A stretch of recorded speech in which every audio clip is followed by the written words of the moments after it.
এই পাতটো আপুনি চিনি পাইছেনে?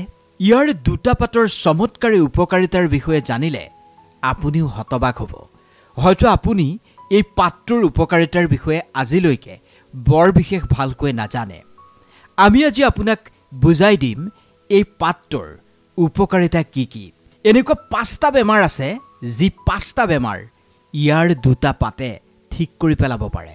ক'ব খুজিছোঁ মধুৰিআমৰ সেই কোমল দুটা পাতৰ ঔষধি গুণৰ বিষয়ে। নমস্কাৰ প্ৰিয় দৰ্শক, আপোনাৰ বিশ্বস্ত সংগী স্বাস্থ্য সাধনাৰ অন্য এটা ভিডিঅ'লৈ স্বাগতম জনাইছোঁ।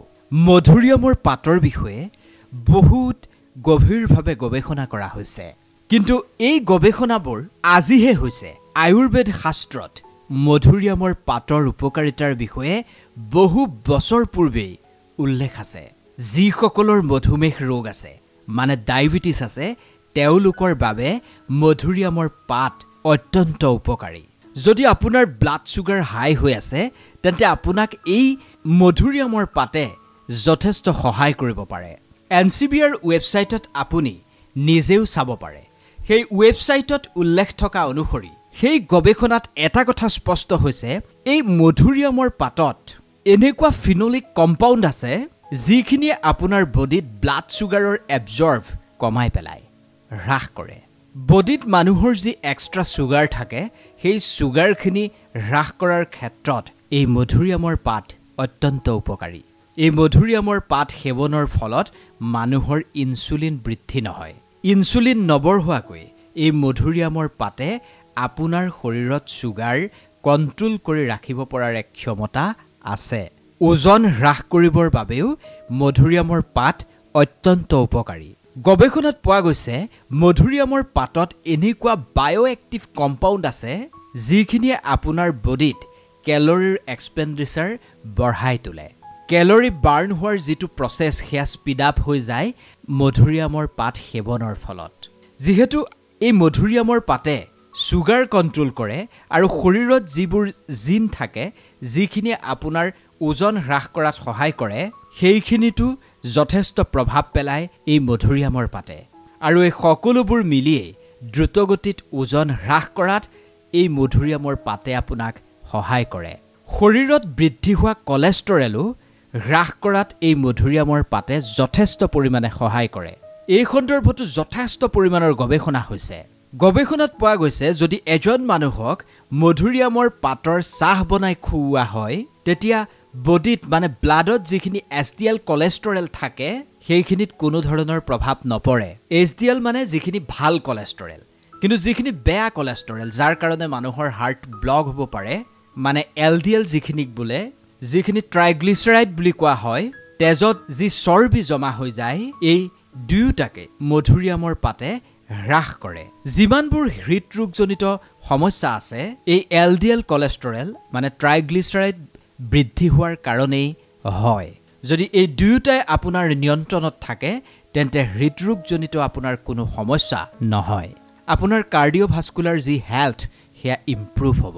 হাৰ্ট এটেক, হাৰ্ট ব্লক যিবোৰ সততে হৈ থকা দেখা যায়, সেইবোৰ হোৱাৰ চান্সেছ খুব কমি আহিব। মধুৰিআমৰ পাতে হজম শক্তি বৃদ্ধি কৰে। যদি আপুনি এই মধুৰিআমৰ পাতৰ চাহ বনাই খায় বা আপুনি প্ৰতিপুৱা এই মধুৰিআমৰ পাত খায়, গছজোপাৰ পৰা দুটা কুমলীয়া পাত আনি যদি আপুনি চুবাইও খায়, আপোনাৰ হজম শক্তি যথেষ্ট ভাল হ'ব। বহু সময়ত ডায়েৰিয়া হোৱা মানুহকো এই মধুৰিআমৰ পাত খাবলৈ দিয়া হয়। আপোনাৰ শৰীৰত যি গেছৰ সমস্যা আছে, এচিডিটিৰ সমস্যা আছে, বহুত বেছি কমি যায় এই মধুৰিআমৰ পাত খোৱাৰ ফলত। ডায়েৰিয়া আৰু ডিচেণ্ট্ৰিটো যথেষ্ট পৰিমাণে কাম কৰে এই মধুৰিআমৰ পাতে। এই মধুৰিআমৰ পাত আপোনাৰ অৰেল হাইজিনৰ বাবেও যথেষ্ট কাম কৰে। যদি আপোনাৰ জিভাখন ৰঙচুৱা হয়, গুটি গুটি উঠা নিচিনা হয়, খোৱা বোৱাৰ ক্ষেত্ৰত আপোনাৰ সমস্যা হয়, যদি আপোনাৰ দাঁতৰ বিষ হৈছে, এই সকলোবোৰৰ কাৰণে মধুৰিআমৰ পাত আপুনি খাব পাৰে। যদি আপুনি মধুৰিআমৰ পাতৰ উপকাৰিতা ল'ব বিচাৰিছে, তেন্তে আপুনি এগিলাচ পানীত 7-8টা কুমলীয়া মধুৰিআমৰ পাত ডুবাই দিব আৰু সেইখিনি খুব ধুনীয়াকৈ উতলাব আৰু সেই পানীখিনিৰে আপুনি গুলি গুলি কৰিব। আপোনাৰ যি দাঁতৰ বিষৰ সমস্যা আছে সেয়া কমি আহিব। আপোনাৰ যি মুখ গহ্বৰৰ সমস্যা আছে এই সকলোবোৰ কমি আহিব।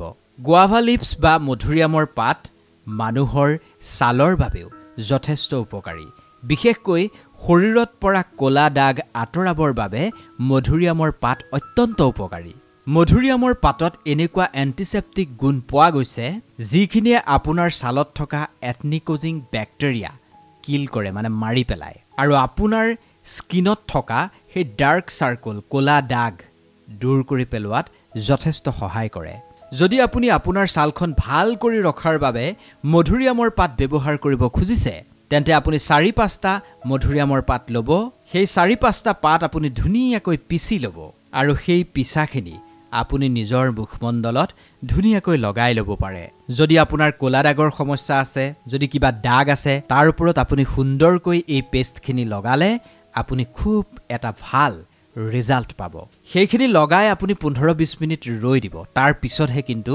মুখখন ধুব যদি দিনত আপুনি দুবাৰ এনেদৰে কৰে তেন্তে আপুনি খুব ভাল এটা ৰিজাল্ট কম দিনৰ ভিতৰতেই লাভ কৰিব এই 6টা চমৎকাৰী লাভৰ উপৰিও মধুৰিআমৰ পাত সেৱনৰ ফলত আপুনি আৰু বিভিন্ন লাভ পাবলৈ সক্ষম হ'ব এই মধুৰিআমৰ পাত আপুনি যদি নিয়মীয়াকৈ খায় যিমান আপোনাৰ পুৰণি চৰ্দি নাথাকক কিয় হেয়াও সোনকালে ভাল হ'ব ব্ৰংকাইটিছৰ বাবে যথেষ্ট উপকাৰী এই মধুৰিআমৰ পাত যদি শৰীৰত কিবা ঘা আছে সেইখিনি শুকুৱাবৰ বাবে আপুনি এন্টিসেপ্টিকৰ ৰূপত এই মধুৰিআমৰ পাত ব্যৱহাৰ কৰিব পাৰে আৰু যিসকলৰ ডেংগু হয় সেই ৰোগীসকলৰ প্লেটলেট বঢ়াবৰ বাবেও এই মধুৰিআমৰ পাতৰ চাহ বনাই খুৱাব পাৰে স্পাম কাউন্ট বঢ়াবৰ বাবেও এই মধুৰিআমৰ পাত অত্যন্ত উপকাৰী যদি আপোনাৰ এলাৰ্জিৰ সমস্যা আছে যিকোনো প্ৰকাৰৰ এলাৰ্জি হ'ব পাৰে তেনে ক্ষেত্ৰতো আপুনি মধুৰিআমৰ পাত ব্যৱহাৰ কৰিব পাৰে এটা প্ৰশ্নটো হ'ল আপুনি মধুৰিআমৰ পাত কেনেকৈ খাব বা কেনেকৈ ব্যৱহাৰ কৰিব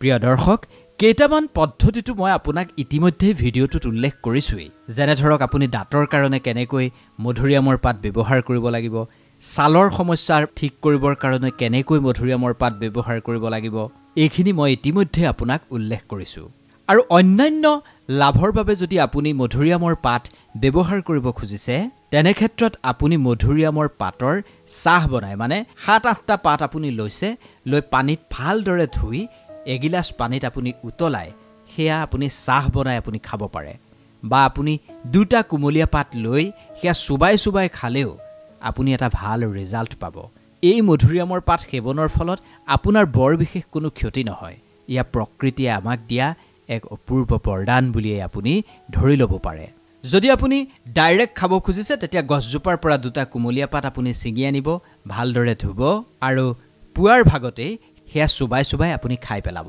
যদি আপুনি তেনেকৈ সুবাই খাব নিবিচাৰে তেন্তে আপুনি চাহ বনায়ো মানে 7-8টা পাত ছিঙি আনিলে পানীত উতলাই সেই ৰসখিনি আপুনি খাব পাৰে পদ্ধতিটো আপোনাক মই শিকাই দিছো কুমলীয়া 4-5টা পাত আপুনি ছিঙি আনিব হাতেৰে আপুনি পাতকেটা অকনমান মোহাৰি আপুনি এটা সসপেনত সেই পাতকেটা আপুনি দি দিব আপুনি যিমান কাপ চাহ খায় সেই অনুসৰি পাত ল'ব আৰু সেই অনুসৰি আপুনি পানীৰ পৰিমাণটো নিজেই মিলাই ল'ব তাৰ পিছত পানীখিনি আপুনি গৰম কৰিব বহুত বেছি উতলিবলৈ দিব যদি আপুনি 1 কাপ চাহ খায় তেন্তে 2 কাপ পানী দিব 1 কাপ উতলি শুকুৱাই ল'ব আৰু গৰম কৰাৰ পিছত আপুনি অকনমান ঠাণ্ডা হ'বলৈ দিব ঠাণ্ডা হোৱাৰ পিছত আপুনি এচামুচ নেমুৰ ৰস বা এচামুচ মৌ মিহলাই আপুনি টেষ্ট অনুসৰি দিনটোত এবাৰ বা দুবাৰ খাব পাৰে এয়া আপুনি খালি পেটতো খাব পাৰে আৰু পুৱাৰ নাস্তা কৰাৰ পিছতো আপুনি খাব পাৰে হেয়া আপোনাৰ নিজৰ লগত কথা যদি আপুনি দুবাৰ খাব বিচাৰে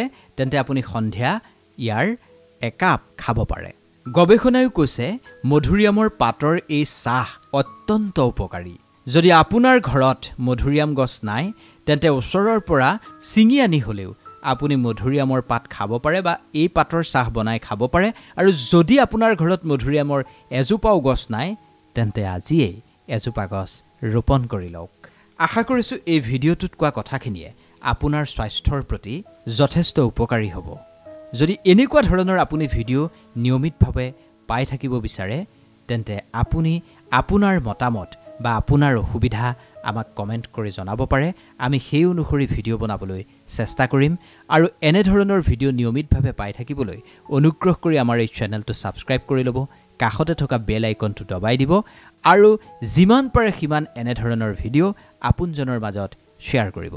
ধন্যবাদ।